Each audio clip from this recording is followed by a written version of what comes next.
The opinions expressed by the host and guest on this program are solely their own and do not represent the views or opinions of Blind United. We strive to provide diverse perspectives and discussions on our platform, but the opinions expressed should be understood as personal viewpoints and not reflective of Blind United as an organization.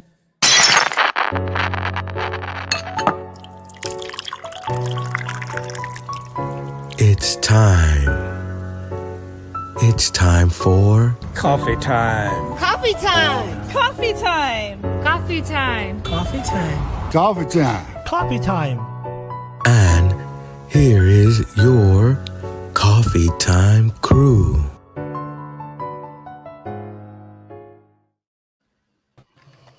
Well, good Thursday morning, everyone. Hopefully everybody enjoyed their Christmas. And welcome back to Coffee Time with Blind United. So anyway, we got Miss Brittany with us today. Good morning, Britt. Good morning. Hopefully everybody had a great Christmas. And then we got George just popped in last minute. $1 short, a day late, $1 short. Hey, guys. Good morning. Buenos dias aquí. Anyways, hello. We got all that. And then we got Pedro. Good morning, Pedro. Good morning, guys. How's everybody doing?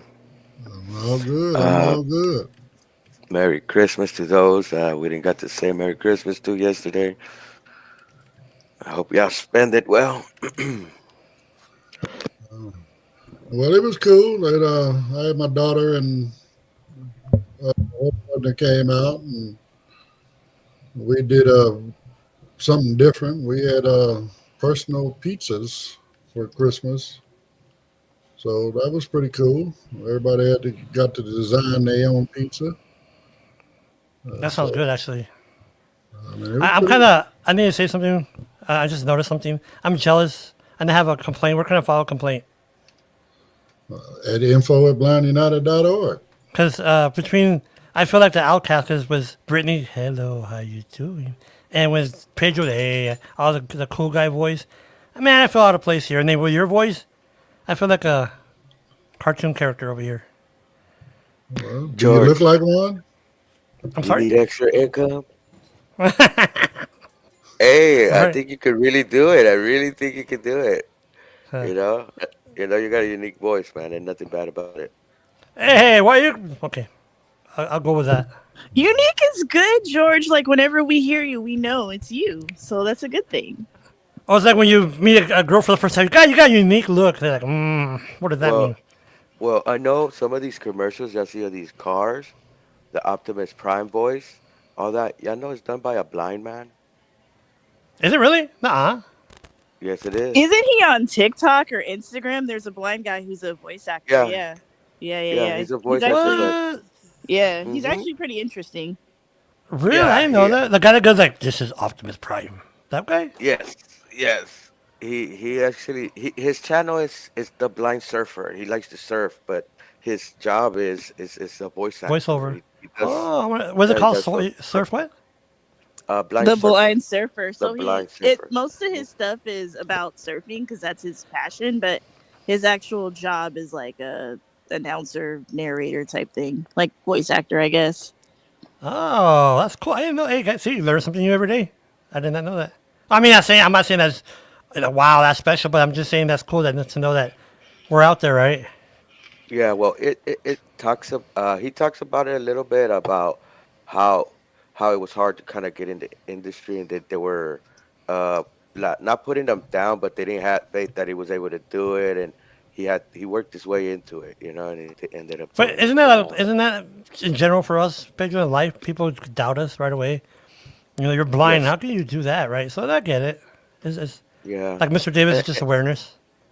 yeah. It's because people, what they don't know, they're closed mind to, meaning that they haven't seen it for themselves. So they're like, I don't think they could do it until they see us doing it, and succeeding in those careers, and succeeding in what we want to do. Even for my example, for me, for editing certain videos, when I do certain content and stuff like that, and knowing when to cut, or if I'm in the center of the image and things like that, people don't understand that being completely blind and still able to do that, they'd be like, "Well, how can you do it? I don't think you're blind." People had told me, "I don't think you're blind." You Well, know? just what you're saying, those who don't know, folks who are watching for the first time or listening, but the intro, Pedro did it. And that's pretty slick, man, because I mean, the way you did it, Pedro, was pretty, goes along with from the end from start to end, the theme, the coffee time. Right. It's coffee time, so it's pretty neat. I want to start doing those Spanish commercials. Ven aquí, comprar, how they talk real fast. That's what I want to do. You got to learn how to speak Spanish first, George. I got to learn how to talk English first. What are you talking about? Yeah. You got to speed up your tongue, George. You need to practice your tongue. I'm not saying where, but you need to practice. Do I need to talk to my wife about that?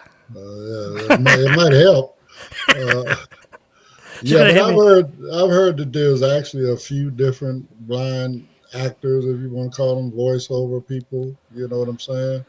Yeah. Every now and then I get emails where they're doing casting calls for blind actors. Okay. So again, they're realizing, because there's a few people out there that have done it, so they're realizing that it can be done, right? Like, you would fall into that category, Mr. Davis. Your voice, like, hey, like, you have that. What's that gentleman's name? The singer. Like that, that Barry White voice. Yeah, there you go, Barry White voice. Baritone, hey. Yeah. Hey, how you doing? It'd be trying to figure out how to get into character, because I only got one character, me. That's true. And see, Pedro has a cool voice. Pedro has like, hey, how you doing, chiquita? ¿Cómo estás? Órale! So she has a cool voice. And then Brittany, of course, bow, bow, bow, bow. So, anyways. You too, George. You got a unique voice. Don't put yourself down, bro. I have a. Aquí, ven aquí, viene, órale. I have that kind of voice. No, I could talk like that. Mira, ven aquí, ¿qué estás haciendo tú ya? Ven para acá, caminito rapidito. A friend of mine, real fast, folks, he's retired. I hope you don't get mad at me, but he's retired Border Patrol. And when he was out there, the desert and the mountains and whatnot, and he was telling me that we're just talking. He was joking around. He's like, mira, the way he was saying it. But it made sense, because he would say, mira, ven aquí. And the people listen to him and they start running towards his way. And when they clear the bush, there he is. Hello, I got some handcuffs for you. But it worked. It worked, but anyways. Hey, he had to do his job, you know what I mean? Can't be mad at him doing his job, Now it's Christmas. Now it's all returning the gifts. Christmas time. Do people return gifts nowadays, or what do they do? Or re-gift them? Well, I was watching the news earlier, and they said today is one of the busiest days when billions and billions of dollars of merchandise get returned. Oh, And yeah. now companies and these corporations are charging for returns. Restocking fee, they call it. I think that helped. I think with Kmart, I think that's what kind of did Kmart when I was at the service desk, especially that today. I'm not lying to you. That one lady brought back a mixer and a can opener. And so, of course, you have to open it and make sure it's in there, right? So I open it, and the can opener's all full of, like, juice and all that. And I look at her, I'm like, okay. She goes, oh, it didn't work. It didn't work, no. And I'm like, okay. And I opened up the mixer. It's all dirty, too. And this didn't work either, no, ma'am. I'm like, okay. So we had to return their money. But I think was Kmart, it was just a, what do you call it? A robust policy, return policy. And I think that's what hurt us, Yeah, a lot of places also do. They don't give you your money back; they just give you store credit. Yeah. Mm-hmm. So that way they keep the money they've already been spent with them. So I mean, it's just different kind of stuff. It's the whole new thing. I mean, while you guys were talking, I was wondering, do they still have layaway plans where you can go? I don't know. Walmart had it at one point. Yeah, I don't think. I mean, they have like afterpay if you buy stuff online or whatever. Oh yeah. Or like Klarna or whatever. But see, that's the whole thing. Layaway was for those that really didn't have credit, right? They go down there, they get all their stuff, they make their down payment, and then they had to make all their payments. It had to be paid off by a certain time, and then they pick it all up before Christmas. Yeah. And then one time, Mr. Davis with Kmart, which was Christmas time, we had to use the garden shop and part of the warehouse for to put all the layaways, right? Yeah. And so I don't know why they did this. So this guy comes into work, and they tell him, you know what, today's your last day of work. Do you want to work or go home? Right? So this is number one error. So he's deciding I want to work. So they're coming from the floor. George, I need to pick up, layaway number, blah, blah, blah, blah. So I run in the back, and the numbers will tell you where they're at, right? So I went in the garden shop. I'm looking for the number. I'm like, okay, here it is. I grab it and take it to the layaway. So I run back to the floor, and they call me back, George, this is the wrong layaway. I'm like, no, it's not. It's the number. Well, anyways, the same guy, he went to all the layaways or the warehouse and the garden shop and flipped all the numbers around. So all the numbers are all mixed up. So, yeah, he got back at Kmart. I had a job do that to me one time. They asked me, do you want to work at, your last day or go home? No, I'm going to go home because I don't want to take a chance on me being pissed off and tearing up your equipment around here. So I'm going home. Exactly. Well, look, and it's funny how they tell you today's your last day, but you as a worker have to give me 2 weeks courtesy. That should be out Right? the window. When they could fire you like that, the whole 2 week courtesy should be out the window. I was seeing a video online. This dude was talking. He said that he gave us 2 weeks, and the person told him, "Nope, you got to go now." And he was like, "Oh, okay. I was trying to be courteous. I still needed these 2 weeks to work, but I have another job." And they're like, "Nope, we don't want you." And it's just like that. So it's like, I think that courtesy might be going away, due to, some people thinking that being able to be fired from one day to another, you should be able to quit from one day to another. Well, you're right, Pedro. No, you're right. I mean, you should be able, if they want this the same way, vice versa, right? Like, oh, by the way, today's your last job. It's like me when I was at contract with the Attorney General. I didn't know. I found out my last day by, I guess, an email by mistake. I got an email from the secretary from the office. She's like, "Oh, would you be able to come in tomorrow at 10 to turn on your computer?" I'm her? What the heck? So I called my supervisor, and she's like, "Oh, yes, today's your last day." I'm like, wow, not even a notice or nothing. That was so. Yeah, that's it's shady. It's shady the way some folks do. And speaking of shady, our first article today is about Native boarding schools where they used to take the kids of Native Americans and put them. And, it was a bad time. So anyway, we'll get into the article. We'll talk about it on the other side. Today on Coffee Time, uncovering the tragic legacy of Native American boarding schools. Recent investigations have revealed the harrowing truth behind the U.S. government-run boarding school system for Native American children. Between 1819 and 1969, at least 973 Indigenous children died while attending these institutions, shedding light on a systematic effort to assimilate Native communities at a devastating human cost. Key findings from the investigation. Scale of the boarding school system. A total of 417 schools operated across 37 states or territories, including 22 in Alaska and 7 in Hawaii. These institutions were part of federal policies designed to eradicate Native cultures and languages. Burial sites. Researchers identified 74 burial sites, marked and unmarked, at 65 schools, emphasizing the tragedies endured by Native families. Children's names documented. At least 18,624 Indigenous children have been identified by name as attending these schools, though the actual number is likely far greater. A legacy of assimilation and trauma. The boarding schools forcibly removed Native children from their families, prohibiting the use of their languages, traditions, and spiritual practices. These children often endured physical and emotional abuse, creating a lasting legacy of intergenerational trauma within Native communities. Steps toward acknowledgement and healing. Presidential apology. In October 2024, President Joe Biden issued a formal apology for the federal government's role in these assimilation policies, acknowledging the deep harm inflicted on Native communities. National Monument designation. The Carlisle Indian Industrial School in Pennsylvania, one of the most notorious boarding schools, was designated as a national monument to honor Native resilience and recognize this painful history. Interior Department investigation.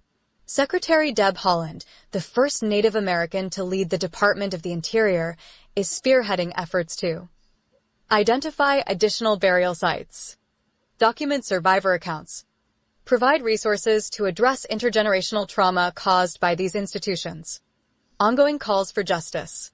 The revelations have led to demands for concrete action, including repatriation of remains, returning children's remains to their tribes for proper burial, mental health support, expanding resources to help communities heal, educational reform, incorporating this history into school curricula to ensure awareness and understanding. Conclusion. The uncovering of these tragedies marks a vital step toward justice, acknowledgement, and healing for Native American communities. While no action can undo the past, these efforts represent a commitment to truth and reconciliation for future generations. What are your thoughts on these findings? How can we better support Native communities in their journey toward justice and healing? Now, back to the Coffee Time crew for their thoughts. So when I was doing the research, actually, I seen numbers in there of above over 2,000 children that were killed within these boarding schools.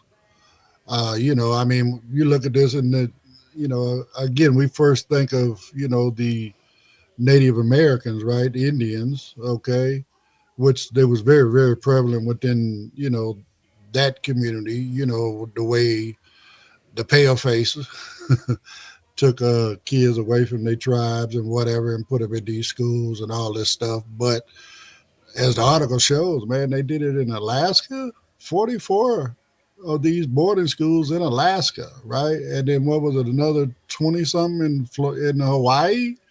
So, when they went into those territories, those areas, they did the same things they did to the Native American Indians as they crossed the country. Wasn't it? Didn't it move from Tennessee to Oklahoma, Mr. Davis, at one point? The tears They actually went all the way down into Florida. The what they call it, the Trail of Tears. The Trail of Tears. That's what I was trying to say. Yeah. Oh, by the way, Miss Nellie Powell was watching from El Paso, and she's a good friend. So I just want to say good morning to Miss Powell. Good morning, Nellie. But yeah, I mean, but again, how can I say this? It also highlights why people have so much dislike for, I'm sorry to just say it this way, white folks. I mean, you look at all the damage that white folks have done to other communities, you know what I'm saying, nationalities, races, whatever you want to call it, throughout the history. Well, what do you always say, Mr. Davis? What do you always say from the get-go? Know your history. Well, right? And that brings out another point, George. With all of this stuff coming up, book bans and all this other kind of, this type of history is going to be covered up. And that's ignoring history does not mean it didn't, right? We always hear that. Ignoring it doesn't mean it didn't happen. And it goes back from the slaves to the Indians to, I mean, you name it. And what was that? They were talking about the Takiti, the airmen that did those experiments Tuskegee. Tuskegee. Well, not the Tuskegee Airmen, it was a Tuskegee experiment. Okay. But the point is, our government or our America has a history of doing leadership. The leadership is the leadership. Well, they represent America too, right? But to me, what really brings to light is the mass practice of this being done in Hawaii and in other places. That it was allowed, that it was okay, take the kids away from these parents and put them in school and they pass away, that's a bothersome part of it for me is it was allowed to happen, at the high levels. I mean, I agree, but man, it's just crazy that this stuff happens, man. And then, I'm also thinking, okay, well, one of the reasons, where Biden made that one school, kind of like a symbol or whatever for healing. Yes. But isn't that the same taking one of the worst schools in Philadelphia that all this stuff occurred, right? Isn't that just as bad as a statue of General Lee in somebody's park? Well, that's true. That's true. Mhm. You I know mean, what I'm that saying? signifies what the past is, right? And people don't want to see that. Like, when they try to take down those statues, and I get it, it was a response to a movement, but we just kind of ignore it, folks. It's there, and we have, even us, back in the day, if we were born blind or whatever, we were put in institutions right away, Yeah. right? We're forgotten population, and so it happens. We have to understand Yeah, that. it's been happening in history, even in the 1940s in Germany and all that. Not just the Jewish people, it was the disabled people that were, if you were disabled, you're the first one to go, Hmm. you know. So it's sad that sometimes that we do that across the world, even here in America, when we all, in my opinion, we're all one race, and that's the human race, Amen. you know. Amen. Yeah. Well, And look what then happened in the next. Oh, go ahead, Mr. Priest. I was going to throw out one more point. They talking about trying to get the remains back to these tribes, right? Mhm. You heard that this stuff started in 1819. Mhm. Okay. What kind of remains you think you got left? That's true. The Here we unsaid are part right there. 200 years later, right? Mhm. Come on. They didn't have caskets that could survive. I mean, if they weren't just in an open grave, they were in a pine box. And all that stuff is going to deteriorate in that length of time. I mean, there's no remains left to get. They're right.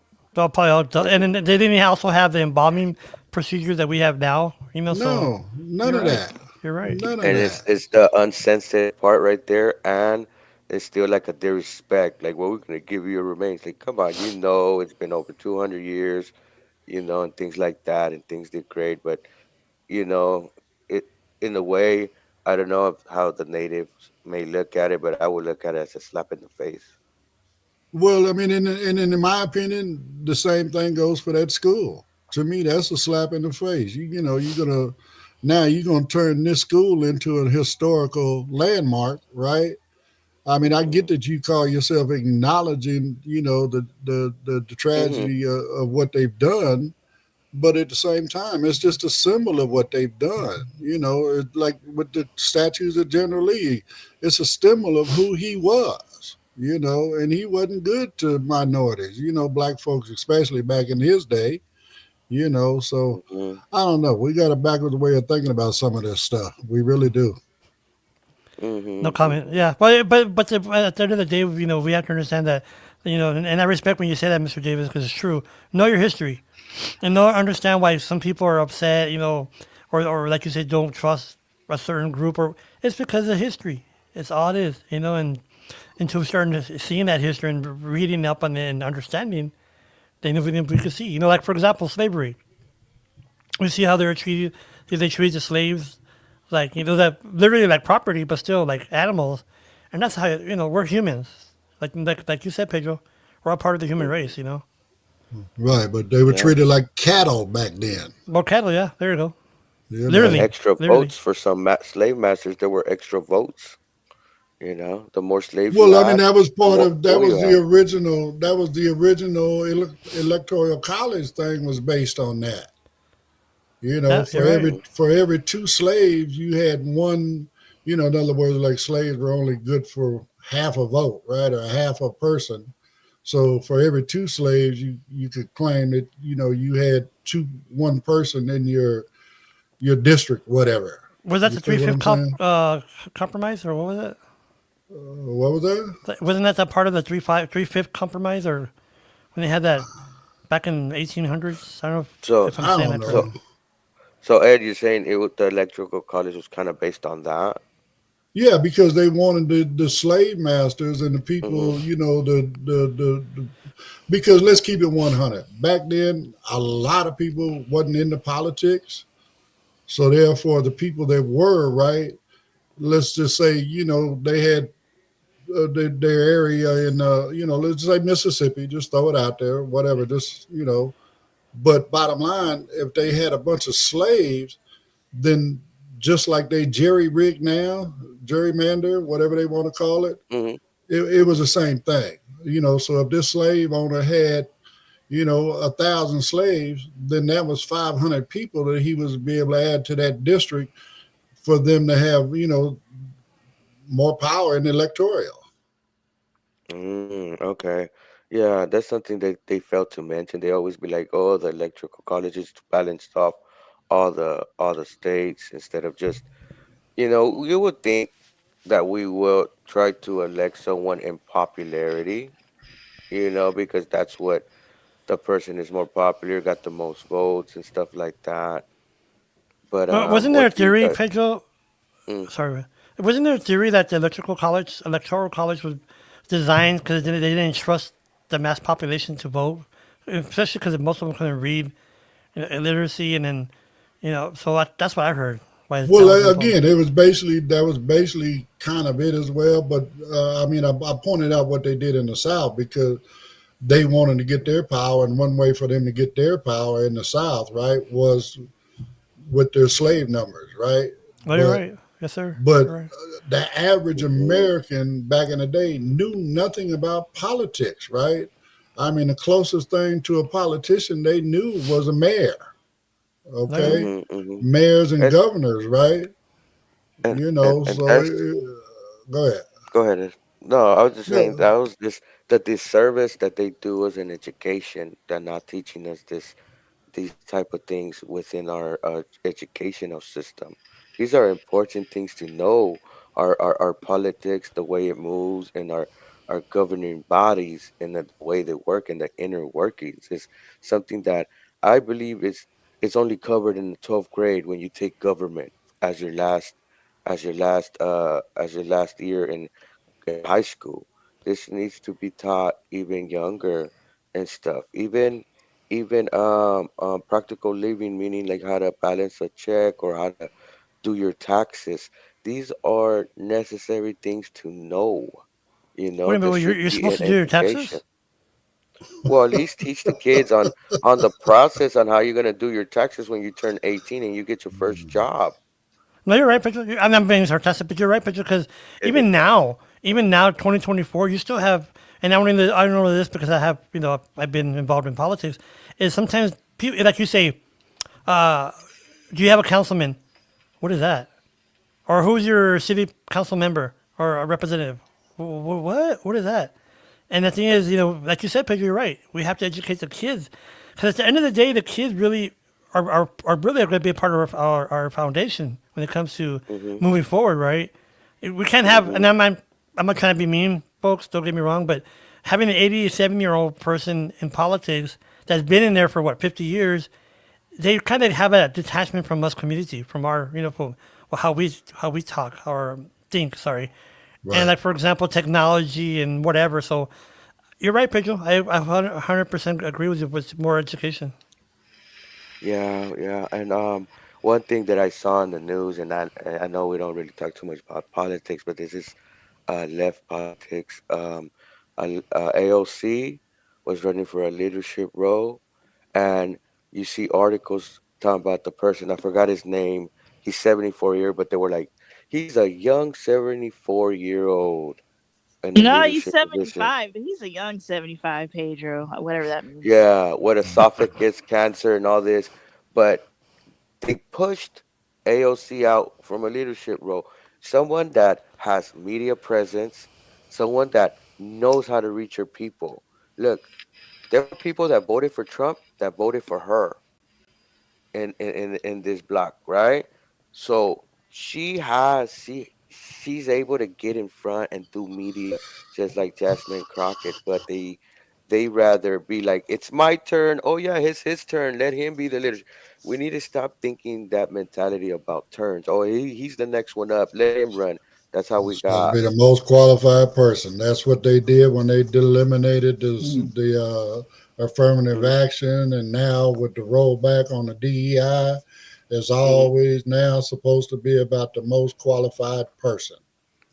Hmm. But it That's what also it's supposed to be. enables, and it also what the bad thing about that, it also enables companies or corporations or individuals to do discrimination, especially like us, people who are with disabilities, right? Well, they're not qualified. Hint, hint, squeak, squeak, right? And that's the bad thing about it. That at the end of the day, we're the ones getting hurt. Yeah, yeah. And Brittany, I didn't know you followed that. I thought I was the only one that saw that. I was like, oh my God, the No, I prophecy. follow that kind of stuff all the time. So Yeah, Brittany anyway, knows her politics. Oh, there we go. all right. Hmm. Well, Carol just popped in. So good morning, Carol. Good morning, everyone. All Thanks, right. Carol. Well, All right. Well, it's the bottom of the hour, so let's go ahead and get these commercials out the way, and then we can move on to the next article. If you'd like to know more about Blind United, you can visit our website at blindunited.org. You can email us at info@blindunited.org. You can call us at 909-846-8825. You can follow us on Instagram at Blind United Interest Groups. You can follow us on X at Blind United 22. You can watch our YouTube channel, Blind United. You could join our Facebook group, Blind United Interest Groups, or you can follow our Facebook page, Blind United. You can go to customcane.com. That's custom with a K, guys. And what Custom Cane does is they sell cane and cane accessories. It's like Burger King. You can have it your way. You can get a pink cane, a blue cane, a rainbow cane, a Broncos cane, a Chargers cane, a cane with the Braille alphabet, a cane with your name on it. Whatever you want, whatever type of handle you want, whatever type of tip you want. If you want an aircraft aluminum cane, if you want an all-terrain cane, telescoping cane, any type of cane, Custom Cane has it.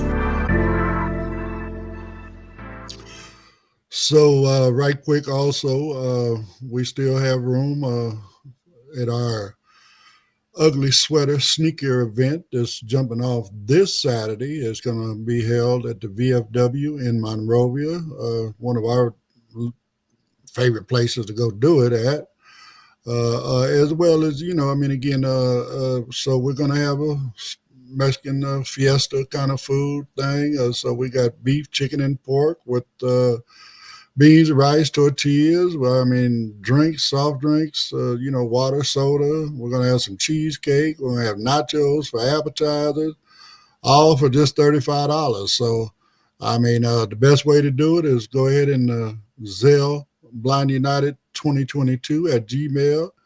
That'll lock in your spot. But if not, you can take your chances, show up at the door, and as long as we still got seating, you're welcome to come in. I just don't know what I'm going to do if we run out of seating. So we can only feed so many people. So we're going to see how it works out. We're going to let everybody do what they do. A lot of people don't get with technology. They don't do Zelle and all of this other kind of stuff. So, hey, we're going to play it off and see how it works out this time. But yeah, come hang out with us. Last party of the year. We plan on having fun, and we got some great prizes. We're raffling off a 65-inch TV, $170 any day cookware set, as well as a Ring doorbell. And then we got our contest jumping off where you can win $25 for the ugliest sweater, or another contest is $25 for the best sneakers. So. Anyway, again, that's this Saturday, the 28th, and that's going to be at the VFW in Monrovia. For more information, reach out to info@blindunited.org, and I'll make sure that you get everything you need to know where it's got all that good stuff, how to book your access ride, and cross streets, address, all that kind of good stuff. Do you still want my picture, Mr. Davis, to win that contest? I tell you, you'll win straight out. I went to go get me an ugly sweater, George, and by the time I got on there to order one, I wouldn't get it in time, so I backed up off of it. Okay. But I was going to get one that actually had Mike Tyson on it. Oh, wow. Oh, really? Okay. Yeah, it had Mike Tyson on it, with his manner of speech, right? it said "Merry fucking Christmas" or something like that. So it was pretty cool. But Was he biting off the ear? no, Right. it was a black sweater with the image and the wording being in the Christmas colors, blue and red. I mean, sorry, green and red. So Right. yeah, it was pretty cool. So, but anyway, let's jump into this next article. Today on Coffee Time, a tragic pursuit ends at Killeen Mall. On December 21st, 2024, a high-speed police pursuit in Killeen, Texas, ended in tragedy when the suspect crashed a pickup truck into the Killeen Mall, injuring several individuals and resulting in the suspect's death. This shocking event has raised questions about public safety, law enforcement response, and the motives behind the suspect's actions. Incident overview. The pursuit began around 5 p.m. when law enforcement received reports of a black pickup truck driving erratically on Interstate 14 near Belton, Texas. Officers initiated a traffic stop, but the suspect fled, leading to a high-speed chase toward Killeen. At approximately 5:30 p.m., the chase took a devastating turn as the suspect crashed through the glass doors of the JCPenney store at the Killeen Mall. The vehicle plowed through the store, striking multiple shoppers before coming to a stop. Law enforcement, including officers from the Texas Department of Public Safety, DPS, and the Killeen Police Department, engaged the suspect inside the mall. The confrontation ended when the suspect was fatally shot by law enforcement. Casualties. Injuries. 5 individuals, aged 6 to 75, sustained injuries during the incident. 4 were transported to local hospitals by emergency responders, while 1 sought medical attention independently. The conditions of the injured have not yet been disclosed. Fatality. The suspect was pronounced dead at the scene following the exchange of gunfire. Authorities have not released the suspect's identity, pending notification of next of kin. Public safety response. Mall evacuation. Following the crash, the Killeen Mall was evacuated to ensure public safety and to facilitate the investigation. The area remains secured, and authorities are urging the public to avoid the vicinity during the ongoing inquiry. Active shooter clarification. Initial fears of an active shooter situation were quickly addressed. Law enforcement confirmed there was no active shooter threat and assured the public that the situation was contained. Investigation and next steps. The Killeen Police Department, in collaboration with the Texas Department of Public Safety and other agencies, is conducting a thorough investigation into the events leading to the pursuit and the suspect's actions. Investigators are working to determine the motive behind the erratic behavior and any potential contributing factors. As the investigation unfolds, further details, including the suspect's identity and background, will be shared with the public. This tragic event serves as a reminder of the unpredictability of high-speed pursuits and the critical role of law enforcement in managing public safety during such crises. Our thoughts are with the victims and their families during this difficult time. Now, back to the Coffee Time crew for their thoughts. Well, first of all, my condolences to the people that got injured in that mall.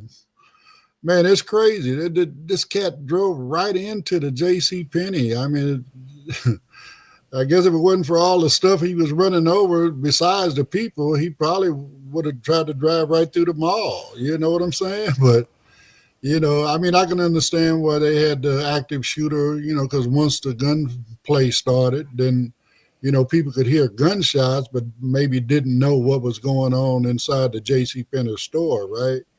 So, it makes sense, but I'm just surprised they didn't have those barriers, Mr. Davis. Like here in El Paso, our big mall or 2 big malls, they have huge barriers in front of the door. Well, and we do here too in Dallas. We have those concrete. They're like poles. They look like short poles that block you from coming in any door. So I'm very surprised that they didn't have that in Killeen. By being a military that's right. You're right. Place, they have a lot of veterans there and military there. So I'm very surprised that they don't have the barriers up there either, George. I'm sorry. I forgot there's a base that's nearby. You're right. It is right there in Killeen. Yes. But I mean, again, it does highlight, the fact that, I mean, again, out here, like Ontario Mills, they ain't got nothing to stop you from coming in there with a Oh, car. really? Oh, wow. I mean, the other place we go was Victoria Gardens out here in the San Bernardino area. It's basically an outdoor mall. They got streets running through it. Yeah, that's what we Oh, have here in El wow. Paso. Oh, by the way, Miss Bray, just to clarify, I don't know if you're still on. I'm gonna use those polls for my class, just to let you know. Anyways, and you're right, Mr. Davis. The gentleman probably, well, I shouldn't say gentleman, the idiot probably drove towards the store thinking that the school that the police was disengaged, right? Like, okay, you know what? But it's just sometimes it's the thoughts of these, and I've seen videos, these police cams, where these people do the stupidest things, like, or they're running into people, right? Oh, they won't chase me because I'm running toward the crowd. It's just stupid stuff. Just it's amazing. Well, I mean, originally you had a story about hostile architecture. The architecture now, there's no curves. Everything is kind of catered to someone who has a wheelchair, so it just blends. You can just ride up. You don't have a curb that can prevent you from just hopping up and getting into a building. Now everything just blends to where you just can walk up like a ramp almost. So it's just amazing to me, again, that they didn't have any barriers that would prevent a vehicle from coming into a glass building. Yeah, exactly. Even though there's go ahead, Mr. Davis. No, I was just going to say, again, like I said, just depends on the area. In now certain areas, like example, the Baldwin Hills Mall used to be, well, that's what it's called now. But anyway, when it was independent stores, you had a Broadway on one corner and you had the May Company on another corner, right? Mm-hmm. Well, back in the day, they were doing the crash and grabs where they would actually go steal a car and back it in through the door. The jewelry department was right there by the door. They'd run in, grab all the stuff out of the jewelry store, and then they'd jump back in the car and pull right back up out of the store and drop their car around the corner and get into another car. Yeah. Oh, wow. Yeah. But eventually, kind of like the ATMs when they used to try to take the ATMs out of the building. I remember that. I'm going down the street with the ATM. Yeah. When we had the LA riots, they actually did that. Tow trucks were going up there and taking like a pickaxe and punching holes in the side of the ATMs and the tow chains with the big hooks on them. Yes. Hooking them to the ATM and snatching them right out of the bank walls. Crazy. Really? Crazy. So I mean, again, but getting back to this stuff, man, there's got to be a better way, because most of the time also these folks are running for the most stupidest reasons. Maybe they got a traffic warrant. Okay, I don't want to go to jail. So now you just put more on yourself, right? Mm-hmm. By taking off, now look how this ended up. Number one, he ended up dead, but he also ended a bunch of other people. You know what I'm saying? I mean, every day not every day now, but for a while, it was every day in LA, there was a high speed pursuit. I mean, look at the one I did was it last week or something like that? At least I know I was talking about it. You were. People got killed, it was a 4-car collision, and a bunch of people got killed in that. But Mr. Davis, you're right. And now that you're saying that, the stupidest, for example, I had a traffic warrant. Well, now you have felony plea, right? Or you have others, and you're right. The people flee for the dumbest reasons. Just they would have been in a better position just to stay there. Yeah, there's got to be a better. It's not about drugs or weapons. If they just may have a ticket and they flying and killing people, in the process of just stopping. Just stop. I also think about futuristic stuff, and I don't know that they have it or not, but it seemed logical that they could. I don't know if anybody remembers watching Fast 2. Oh yeah, Fast and Furious 2. Yeah, the Fast and Furious 2. Yes. Okay, remember when they thought that the guys were getting ready to bounce and whatever, and they ran up on them with the cars and they shot them with these like a taser for a car. Right. And then to kind of make the car stop from moving. Right, it literally shut the car down. You know what I'm saying?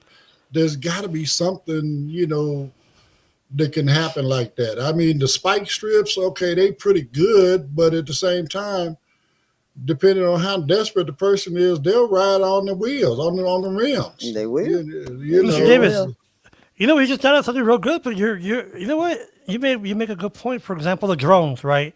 Real quick, the drones they could literally stop them with they have some kind of mechanism that jams the frequency, right? I'm surprised that you're right. Like for the cars, like they're basically what electronics. If it just shut off the electronics, jam it so they can't take off. I mean, I agree. Even if you just if you bumped it really hard, I mean, a lot of the newer cars nowadays, because I'm dealing with this with my daughter's car, it's got a collision sensor in it. You know what I'm saying? So where it once beeps. once it realizes it's been in a collision, it shuts down the ignition system. Oh, wow. Kind of like a kill switch, like back in the day when we had a pretty kill much. switch. Yeah, kill switch. Same thing, Okay. basically the same thing, but it's all done through the onboard computer.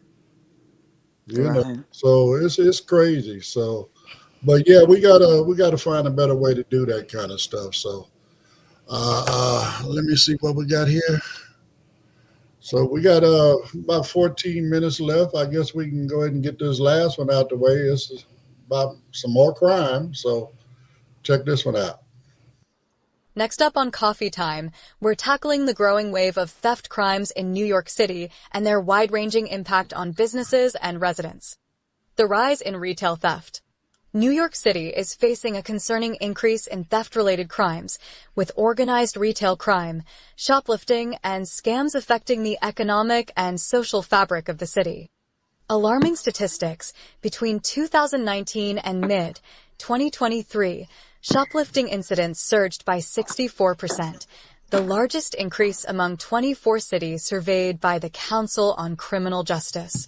In 2022, retail theft led to an estimated $4.4 billion in losses, including $176 million in lost sales tax revenue. Impact on businesses. Retailers, particularly small businesses, are grappling with financial losses and operational challenges. Many have resorted to measures like locking up merchandise and boosting security, which can inadvertently deter legitimate customers. High-profile incidents. Recent theft-related events highlight the severity of the issue.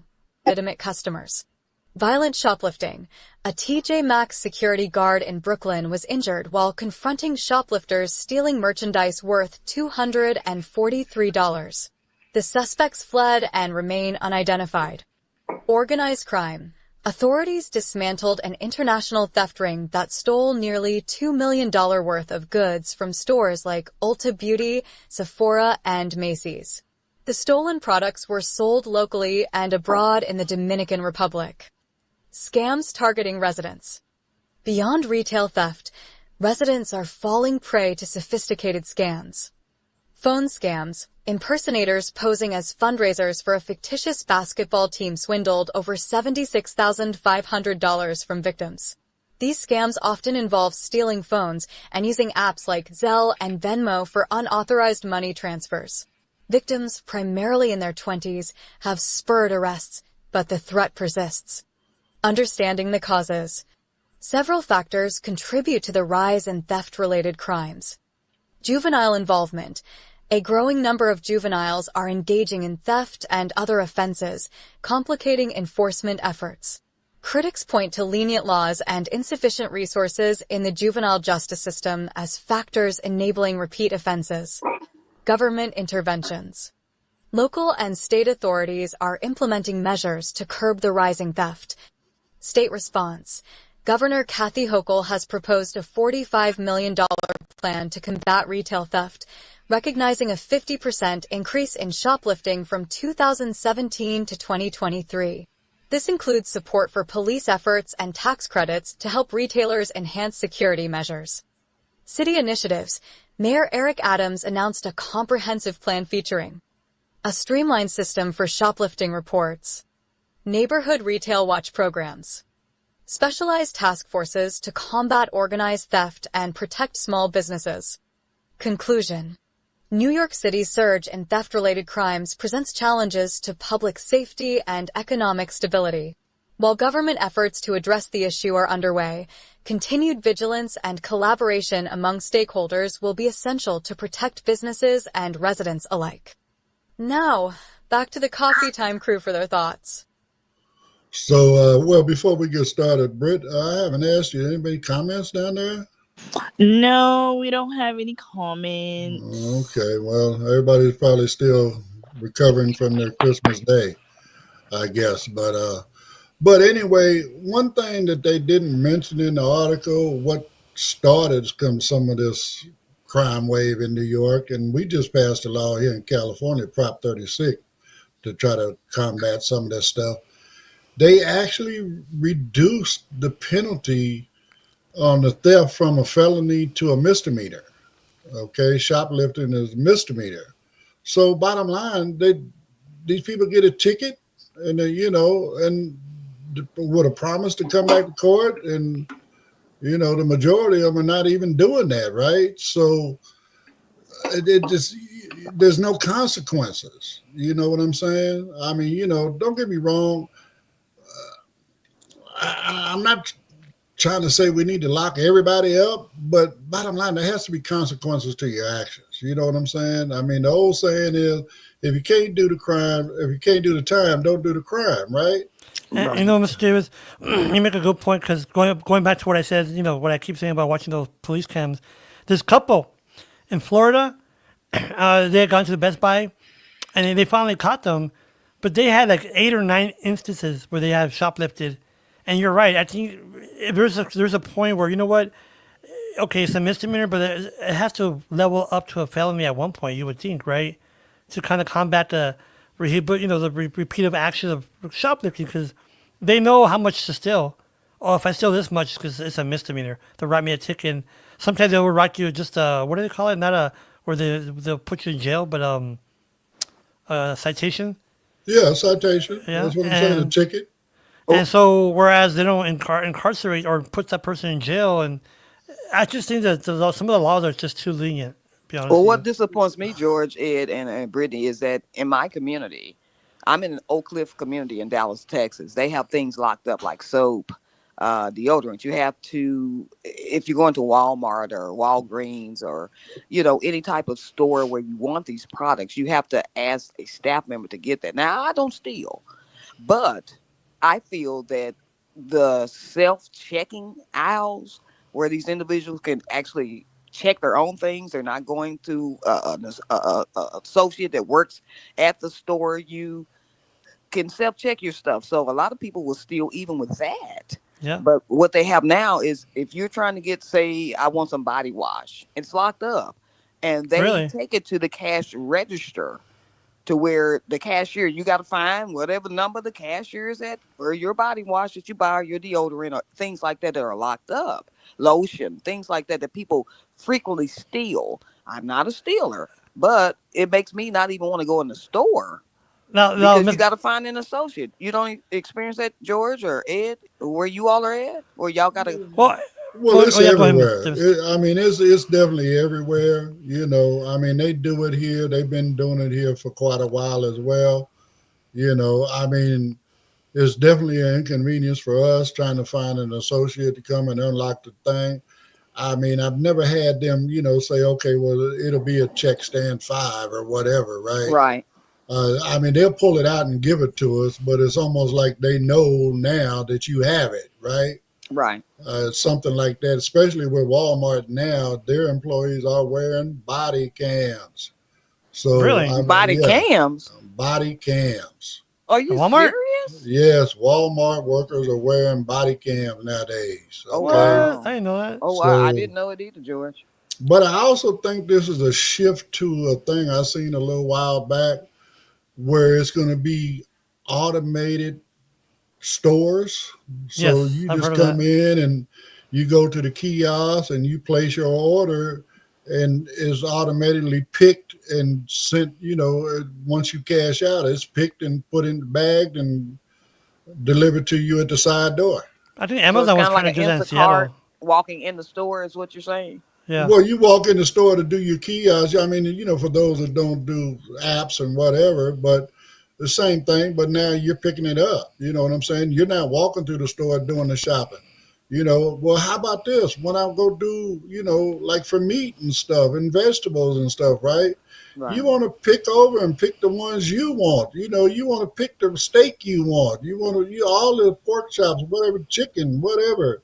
Now it's going to be whoever's in the back is just grabbing whatever and putting it in your basket. Oh wow. But Ms. Carol, I gotta say something. when I Poor went to George.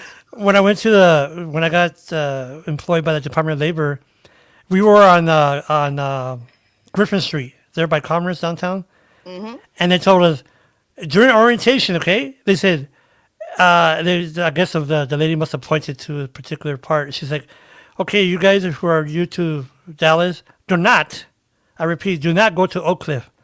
I'm like, okay, why is that? And sure enough, that night on TV, they had a shootout, a running shootout down a street there in Oak Cliff. I'm like, dang, how bad is it over there? Well, I Oak Cliff, remember. actually, to tell you the truth, George, it used to be a suburb, just like Plano, Arlington, Irving. Okay. Yeah, it was a So, suburb. We had our own. But every news story that you hear, it's always about Oak Cliff. Yeah, so They always have advertised. I think it's something, and I've lived there my whole life, but I don't know what it is. I think it's something with the news media or what have you, but they always advertise everything happening here, even though it's something happening somewhere else, like Plano or Arlington or Irving. But Oak Cliff has always been advertised I as something remember. bad. That's where Kennedy, Lee Harvey Oswald, his mom worked at the place that was a clinic that was a hospital back in the day, but it's Oak Cliff. We get a Well, bad name I always. remember back in the day when I went to move my mother-in-law back east, but anyway, I took Greyhound back home, right? Right. And and man, I'll never do that again. I think right? it took me 4 or 5 days to get back home, but Yeah. I remember being in Dallas, and of course, it was a layover, right? Being a hub, so I had to get off of this bus, grab my bag, and my next bus didn't leave for 2, 3, 4 hours, whatever the case was. But bottom line, me smoking and whatever. I mean, they literally advised me not to go outside the Greyhound station to smoke a cigarette.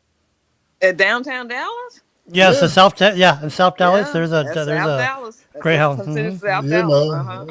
well, I'm gonna take a chance. So, and I just went on. I didn't have no problem. Ain't nobody bother me. You know what I'm saying? Plus, I wasn't there at night. I was there in the daylight. So that I know just from my life in the streets that matters.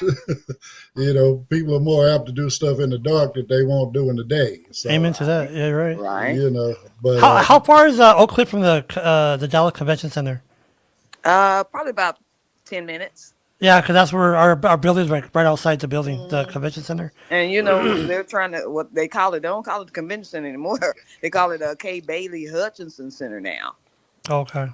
But they're trying to reconfigure it and do all of that. That's across the street from City Hall, where I go every Wednesday to talk about my bond issues.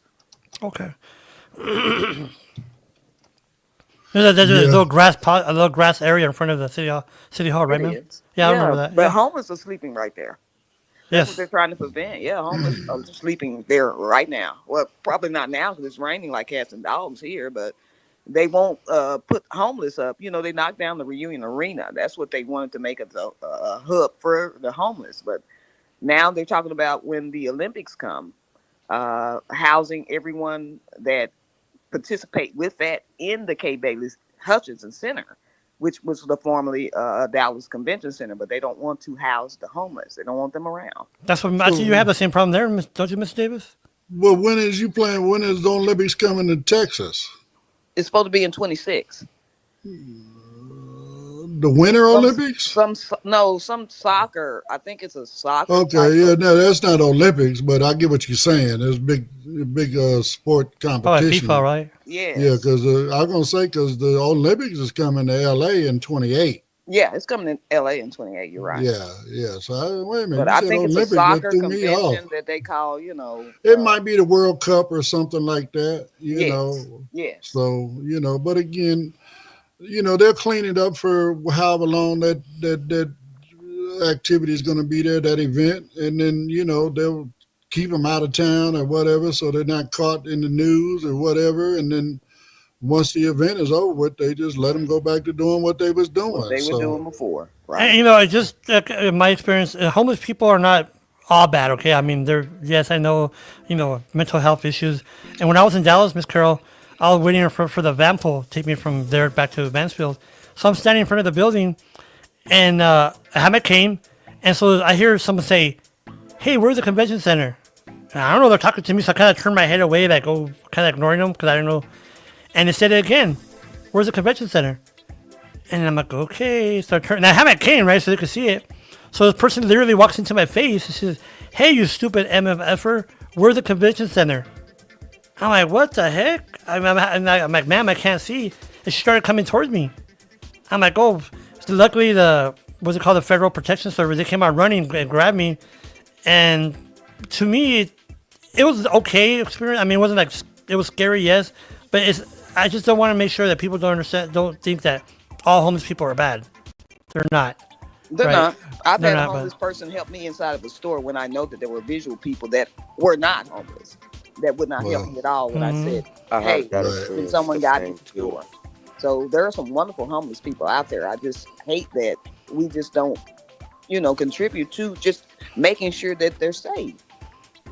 Well.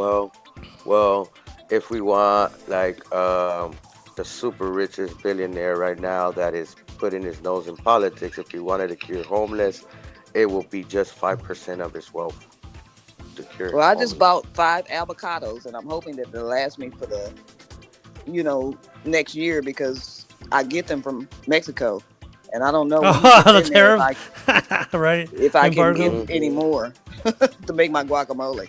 Oh, avocados from Mexico. And Tisha said, "Good morning and happy holidays. Hopefully we see you on Saturday, Tisha." Well, on that note, we are at the end of our time here. So we appreciate everybody for dropping in the day after Christmas. And we're just trying to do what we can to bring you guys some, current events, whatever kind of stuff going on in the community. And, it's not always just about blind stuff. It's about real life stuff. So, a lot of people don't realize that, just because we're blind doesn't mean we don't have to deal with life as well, So all these things affect us as well. And maybe they even add a layer of something else because of our blindness, like George was saying, he doesn't know if this lady had mental issues or what the case may be, he couldn't see her, you know what I'm saying? So he doesn't really know. But, again, we just try to, keep everybody informed as best we can. So we will be back tomorrow for one more before the weekend. And then I hope everybody comes back in and joins us then. As always, in closing, please like, subscribe, hit that notification, share, comment, everything you can do for whatever platform you're on. If you please do it, it would definitely help out the algorithm and allow us to get it out there to more and more people as we move forward. So on that note, I appreciate everybody. Brittany, Carol, Pedro, George, Tisha, and anybody else that may check this out later. We appreciate y'all, and we will see you again tomorrow. Everybody have a great day.